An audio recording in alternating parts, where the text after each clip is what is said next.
দেখেন ভাই, হাতি সুরের গাছ।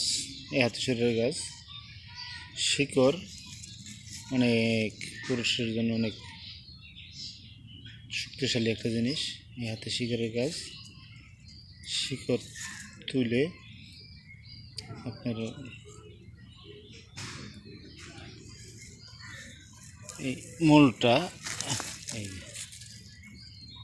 মূলটা ছিঁড়ে সুন্দর করে পরিষ্কার করে ধুয়ে আপনার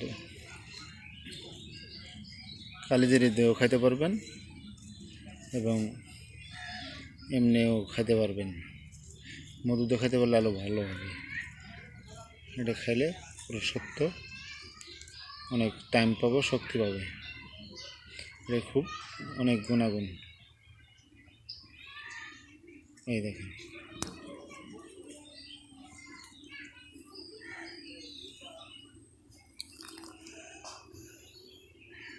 এই হাতেশ্বরের গাছ অনেক গুণাগুণের।